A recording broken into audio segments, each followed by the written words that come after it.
Bro, if you've been training for the last year and you can't tell me what your squat PR is from 6 months ago, you do not have a training problem. You have a tracking problem, my brother. When you played a sport, everything was measured, everything was tracked, and everything was used to your advantage to become the best version of yourself. And when you stopped playing sports and you lost that, you lost all progress that you think you're gonna make. You're gonna be ripping the same weight, the same exercises, month after month, wondering why nothing is changing. The difference between the guy making real progress and the guy sitting here spinning his fucking wheels over and over again usually isn't effort. It's literally data. I use Whoop, MyFitnessPal, and Google Sheets on a daily basis to track as much stuff to optimize my life and allow me to get insights so I can actually see if I'm making progress or not. Because without the data, you are literally going into your life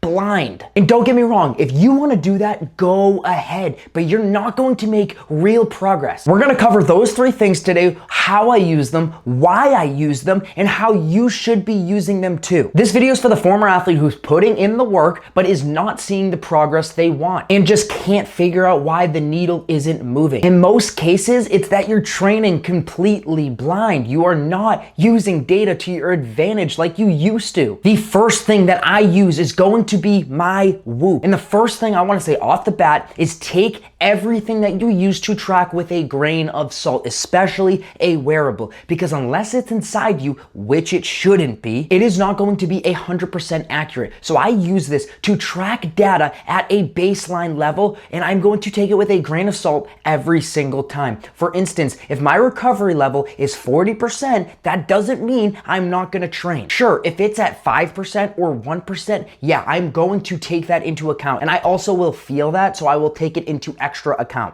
But outside of that, it's not going to stop me from getting the work done. The biggest thing that I use this for is tracking my sleep on a consistent basis, being able to figure out how many actual hours of sleep you are getting, when your sleep time is, when your wake up time is, what quality sleep you are getting is going to be the biggest unlock. Once I found out that you need your REM and your deep sleep to equal 50% of your sleep, and I actually started doing things in order to make my sleep better, it changed my life. Also, not to mention my training. Most people just say, yeah, I get 8 hours of sleep. When in reality, if you're actually tracking, you'll understand that your time in bed is dramatically lower than the actual sleep you got. So whatever times you think you sleep, subtract literally a full hour. Most guys have genuinely no idea how much sleep is actually affecting their training, and it is a worthy metric to track. I use Whoop. I'm not sponsored, but I do have an affiliate link. You can get a free month, and I'll also get a free month if you start now. That's in the description. But any wearable, a Garmin, an Oura Ring, there are multiple different versions of wearables that track your sleep. It is not a bad investment. Section number 2 is going to be food tracking, and I use MyFitnessPal. Here's what I know about the guys that do not track their food on a consistent basis. These are the type of guys that are going to grab a handful of candy or a handful of chips and not count it and say, oh, that doesn't even count for calories. When in reality, those handfuls add up. They add up in calories. They add up in fat and sugar and carbs. And that's what gets you fat. And that's what gets you not moving the needle. And then you sit back, you look in the mirror and you wonder why you're not as lean as you should be, why you're not as strong as you should be. And it's because these guys are taking these handfuls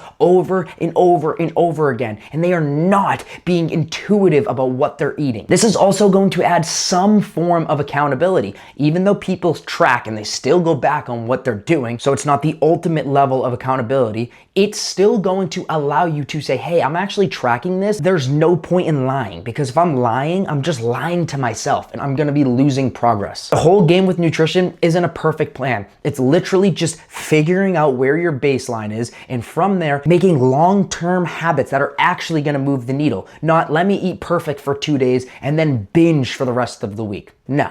It's let me figure out a meal prep that's great and good for me that I can have every single day. And then guess what? I'm gonna make that meal prep over and over and over again. That's how you actually move the needle within nutrition. And the third big thing is going to be me tracking my lifts through Google Sheets. Every session that I do, every Metcon that I'm ripping, every lift that I am hitting, I am tracking it to a degree. When you are logging your lifts and you're logging your exercises, you are actually going to understand if you are moving the percentages up on your squat and you're not hitting those, that's an issue. And then from there, figuring out why that's an issue. And then if you are hitting it, you are knowing, hey, I'm getting progressive overload. I am training for strength. I am actually getting stronger. Instead of what most people do is they have no clue. They're just hitting random numbers and they're probably hitting the same thing over and over again and saying, yeah, I'm getting stronger. This is gonna be the reason why you're not making progress. You're going in, hitting the exact same lifts over and over again, hitting the same numbers over and over again, not actually pushing your body, not actually putting it into a situation where you're training close to failure on strength movements and accessory, where that's going to actually get you better. A training log is just going to separate yourself from the person that you were when you weren't tracking to the person that you are now. Here's what I want you to take away from this. Tracking is not about being perfect. It's not about being this ultra person who's tracking every single thing and weighing every single thing and just going absolutely crazy and turning it into a disorder. No, tracking is about clarity.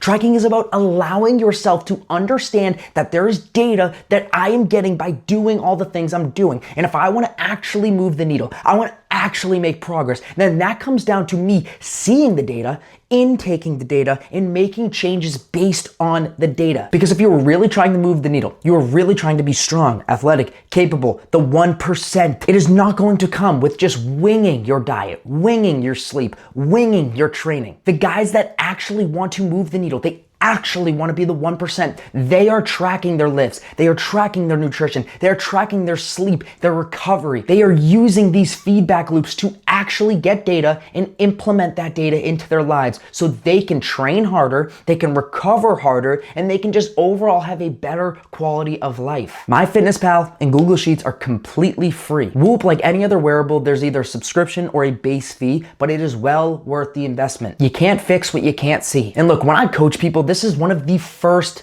things that we lock in. I don't just throw everything at my clients all at once. What I do is I allow them to just start tracking. They start getting an idea of what they're really eating, how their lifts are really going. And then over time, we take that data and we make adjustments. And that's how they're actually able to move the needle. If that's something you want help with, if you're looking for someone to give you guidance with this data, how to move the data, how to actually move the needle, become the 1%. If you want a coach that's going to give you a system and hold you accountable to it, to actually let you hit your goals, there is a link in the description to apply for coaching. If you're trying to lock in, move the needle, actually become the 1%, fill that form out. Let's get to work.